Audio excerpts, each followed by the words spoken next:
नमो भगवते वासुदेवाय। तो आज हम लोग श्रीमद् भागवतम के इस तृतीय स्कंद के 7वें अध्याय का 11वां श्लोक लेते हैं। और 11वां श्लोक ये कल के श्लोक से बिल्कुल लिंक्ड है।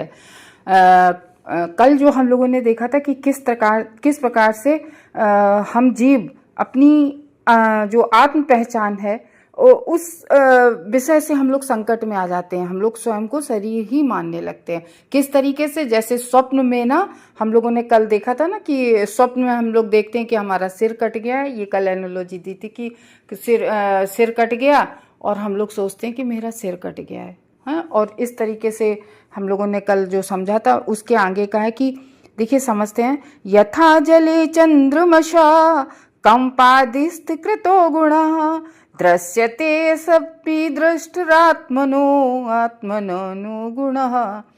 तो इसमें बता रहे हैं कि यथा जले चंद्रमसा, यानी कि जिस प्रकार से आप चंद्रमा को देखते हैं ना, जब ऊपर चंद्रमा निकलता है और जल नीचे नदी में या जल भरा हो उसमें देखो, तो अगर वो जल हिलता होगा तो वो चंद्रमा का जो प्रतिबिंब जल में पड़ रहा होता है वो कंपित सा दिखाई पड़ता है। यथा जले चंद्रमसा कंपादिस्त कृतो गुणा, यानी कि वो कंपन इत्यादि दिखता है जल द्वारा किया गया। वो हालांकि वो कंपन जल के द्वारा किया जाता है, लेकिन दिखता क्या है कि चंद्रमा कंपित हो रहा है। और ऊपर देखो तो हालांकि चंद्रमा बिल्कुल कंपित नहीं हो रहा होता है, लेकिन नीचे जब हम लोग जल में देखते हैं तो वो चंद्रमा कंपित होता हुआ दिख रहा है। दृश्यते, इस तरह से दिखता है। आसन अभी बिना अस्तित्व के, दृष्ट दृष्टा का, आत्मना आत्मा का, अनात्मना उसी तरीके से जो हमारी आत्मा होती है, आत्मा के और भी कई गुण जो होते हैं, जो हमारा अंतःकरण होता है, तो उसमें कहते हैं कि उसी तरह से पदार्थ से संबंधित आत्मा पदार्थ के ही समान प्रतीत होती है।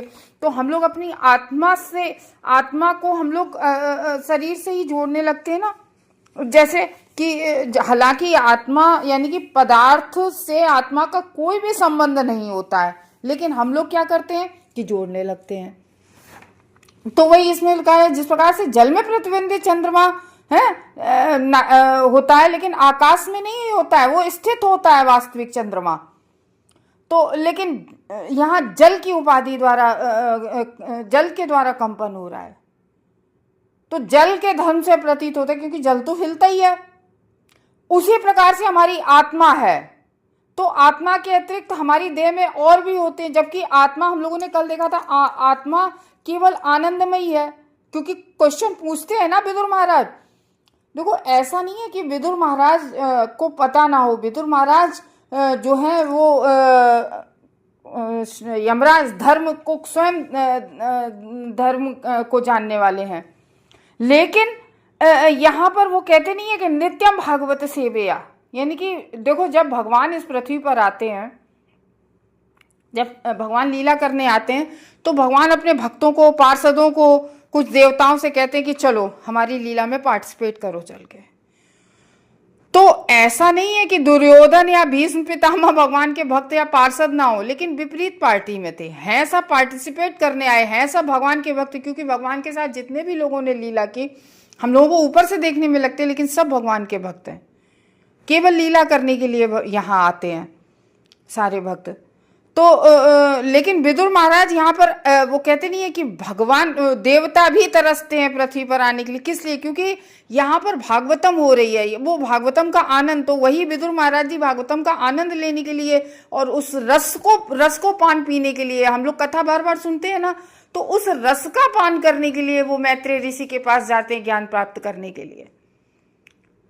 तो नहीं, ऐसा नहीं है कि विदुर को ज्ञान ना हो, बहुत विज्ञान था, विदुर महात्मा थे, लेकिन वो उस क्योंकि मैत्रेय ऋषि बड़े थे उनसे और इस तरीके से वो उनसे जानने के लिए, तो वो है कि तो उसी प्रकार से आत्मा के अतिरिक्त अन्य देह आदि आनंद भ्रंश रूप।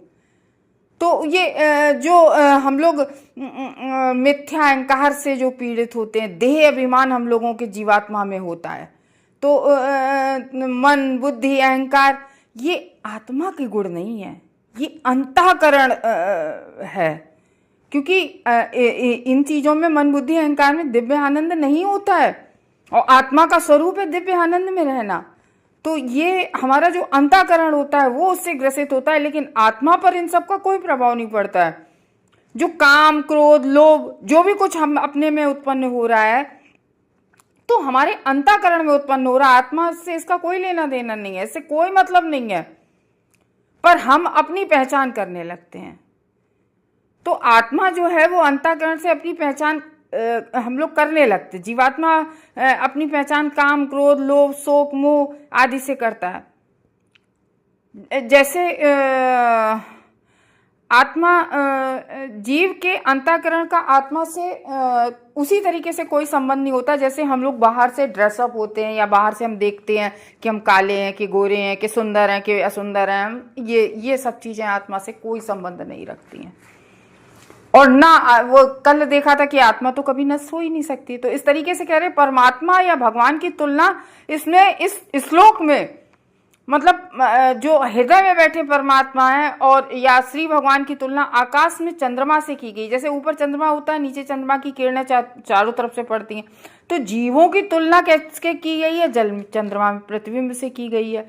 जिस तरीके से जो चंद्रमा का प्रतिबिंब पड़ रहा है उसी तरीके से जैसे हम जीव परमात्मा के अंश है, तो चंद्रमा आकाश में स्थिर है और वह जल में दिखने वाले चंद्रमा की तरह हिलता डुलता नहीं है ऊपर जो मेन है।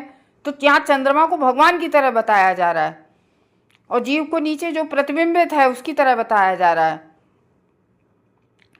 तो चंद्रमा को कांपना या हिलना नहीं चाहिए क्योंकि वो तो ऊपर तो स्थिर है, किंतु जल से संबंधित है, जल में प्रतिबिंब बन रहा है तो वो हिलता हुआ प्रतीत होता है। वास्तव में चंद्रमा तो स्थिर होता है, वो तो नहीं कंपन कर रहा होता है ऊपर देखो। तो जल चलता है, हिलता है, हवा चलती है, किंतु चंद्रमा तो नहीं कंपन कर रहा है। इसी तरह से सारे हम सब जीव जो हैं, तो हम सब जीव में मोह है, शोक भी है और हम लोगों को कष्ट भी होता है किसी चीज़ का, कोई भी चीज़ होती है। तो ऐसे भौतिक गुणों से कलुषित हम लोग प्रतीत होते हैं, लेकिन आत्मा इन चीज़ों से कलुषित नहीं होती है। शुद्ध आत्मा में ऐसे गुण सर्वथा अनुपस्थित होते हैं, आत्मा में ऐसे गुण नहीं उपस्थित होते हैं। तो जो इसमें श्लोक में आया है प्रतीयते, तो ऊपर से यानी कि वास्तविक रूप से नहीं, ऊपर से देखने में लग रहा है। स्वप्न में जो कल हम लोगों ने देखा था कि ऊपर से देखने में लग रहा है कि स्वप्न में हमारा सिर कटने का अनुभव हो रहा है, उसी तरीके से जल में चंद्रमा का प्रतिबिंब जो होता है वो किरणें होती हैं, वास्तविक चंद्रमा नहीं होता है, प्रतिबिंब बन रहा होता है। तो श्री भगवान के जो वियुक्त भिन्नांश हैं भौतिक जगत रूपी जल में, वो उलझकर चलायमान गुण वाले होते हैं, जबकि श्री भगवान आकाश में स्थित चंद्रमा के तुल्य ही होते हैं। तो वास्तविक चंद्रमा जल को छूता भी नहीं है। सूर्य तथा चंद्रमा का प्रकाश पदार्थ से परावर्तित होकर चमकीला तथा प्रशंसा के योग्य बनाता है। हम लोग कहते नहीं कि देखो कितनी अच्छी रोशनी है चंद्रमा की। तो ये है जीवित लक्षणों की तुलना वृक्षों तथा पर्वतों जैसे भौतिक रूपों को प्रकाशित करने वाले सूर्य तथा चंद्रमा के प्रकाश से यहाँ पर की जाती है। तो जो कम बुद्धि वाला व्यक्ति होता है वो असली सूर्य या चंद्रमा उसको नीचे मान बैठता है, और शुद्ध जो अद्वैत दर्शन है उन्हीं के विचारों से उपस्थित है। तो सूर्य और चंद्रमा का प्रकाश स्वयं सूर्य तथा चंद्रमा से भिन्न, क्योंकि वो ऊपर होते हैं, नीचे उनकी प्रकाश की किरणें पड़ रही होती हैं, लेकिन संबंध उनका सदा उनसे बना रहता है। जैसे जीव का भगवान से हमेशा संबंध बना रहता है। पूरे आकाश में चांदनी फैली रहती है, किंतु चंद्रलोक जिस रूप में है वह साकार, चंद्रलोक में रहने वाले जीव भी साकार हैं। तो ये है ताजमहल पर देखो, जब चंद्रमा की वही किरणें ताजमहल पर पड़ती हैं तो कितना सुंदर प्रतीत होता है, और वही किरणें निर्जन स्थान पर पड़ती हैं तो इतनी चमकीली नहीं दिखती है, क्योंकि ताजमहल पर पड़ती हैं तो एक अलग छटा बिखरती है चांदनी की, और निर्जन स्थान पे अपेक्षाकृत कम सुंदर लगता है। तो चंद्रमा का प्रकाश तो बिल्कुल वैसे ही पड़ रहा है, जैसा ताजमहल पर पड़ रहा है वैसे ही निर्जन स्थान पर पड़ रहा है, लेकिन ताजमहल पर वो एक अलग छटा बिखरती है। तो चंद्रमा का प्रकाश है, सूर्य का प्रकाश है, सूर्य का प्रकाश वही प्रकाश फूलों पर पड़ता है, वही प्रकाश कीचड़ पर पड़ता है। तो वो उसमें अपना कोई ये नहीं है कि वो चंद्रमा ताजमहल पर कुछ ज़्यादा ही चांदनी फेंक रहा हो, निर्जन स्थान में कम फेंक रहा हो, नहीं। उसी तरीके से भगवान तो सब पर अपनी कृपा वो करते हैं। तो चंद्रमा का प्रकाश सर्वत्र वहीं रहता है, किंतु भिन्न भिन्न प्रकार से निखरने से वह भिन्न भिन्न प्रतीत होता है। इसी तरह से भगवान का प्रकाश हर जगह एक समान वितरित है, भिन्न भिन्न प्रकार से ग्रहण किए जाने के कारण वह भिन्न प्रतीत होता है। तो वही कोई भक्त भक्ति करके निखर जाता है और कोई व्यक्ति भौतिकता में ऐसे विलीन हो जाता है, इंद्रिय तृप्ति में लग जाता है, तो उसका पतन हो जाता है। इसलिए जल पर चंद्रमा के प्रतिबिंब को वास्तविक नहीं मानना चाहिए। तो संपूर्ण स्थिति को अद्वैतवाद दर्शन के माध्यम से समझने की गलती नहीं करनी चाहिए। यहाँ अद्वैतवाद दर्शन से नहीं समझना चाहिए, क्योंकि जो चंद्रमा का हिलने का और कंपन करने का गुण है वो भी परिवर्तनशील है। हिल रहा है, कभी पतला बन रहा, मोटा बन रहा, जैसा जल जा रहा है स्थिर हो गया जल तो स्थिर हो गया है, तो कंपन नहीं होता है जब जल स्थिर हो जाता है। तो उसी तरीके से हम सब बद्धात्माएं हैं, तो हम लोग स्थिर कैसे होते हैं? भगवत भक्ति से स्थिर हो सकते हैं। तो एक स्थिरता, वो अर्जुन से भगवान कहते हैं ना, स्थित प्रज्ञ के बारे में बताते हैं कि काम क्रोध लोभ मोह इनको त्यागो। तो ये स्थिर बद्धात्मा में कम कंपन होता है। जब हम लोग, अब ये ऐसे समझ लो कि बहुत अच्छा एग्जाम्पल, बहुत अच्छी तरह आप समझ सकते हैं कि जब हम भक्ति में नहीं होते हैं तो हमें कितनी चिंताएं, कितने इल्यूजन्स मतलब परेशान करते रहते हैं। मतलब एक विचार आया नहीं, दूसरा गया नहीं, एक विचार आया नहीं, दूसरा। ऐसा नहीं है कि फिर हम भक्ति करने लगते कोई विचार ना आते हो, लेकिन लिमिटेड, बहुत उसकी लिमिट कम हो जाती है। मतलब एक भक्त में और अभक्त में बहुत अंतर हो जाता है। जब हम भागवतम सुनने लगते हैं, हम भगवान का नाम जप करने लगते हैं, तो वही स्थिरता आने लगती मन में। और पता है क्या होता है कि पहले होता है कोई चीज़ देखी, अब ये चीज़ हमारे पास होनी चाहिए, मेरे पास भी ये चीज़ होनी चाहिए। और अगर हम भक्ति करने लगते हैं, नाम जप करने लगते हैं, वहीं जो अपनी इच्छाएं होती हैं ना, वो बड़ा स्थिर होने लगती हैं। फिर नहीं लगता, वैसे लगता अच्छा इसके पास ये वाली गाड़ी मेरे पास भी होनी चाहिए, अरे ये तो बहुत अच्छी वॉच पहने हैं, मेरे पास भी होनी चाहिए। तो मतलब ये चीज़ होती है। और जब वहीं भक्ति करने लगते हैं, नाम जप करने लगते हैं, तो ये चीज़ें बिल्कुल समाप्त हो जाती हैं। तो उस जैसे भौतिक संबंध होने से यह कंपन का गुण न्यूनाधिक रूप से सर्वत्र विद्यमान रहता है, लेकिन उसको हम किस तरीके से, अच्छा ये श्लोक जो है कल से बिल्कुल कनेक्ट था, लेकिन ये इस श्लोक को अगर समझें हम, जैसे चंद्रमा के कंपन से अगर हम लोगों के अंदर भी स्थिरता लानी है, और वो कैसे आ सकती है? भगवत भक्ति से, और वो लानी बहुत जरूरी है।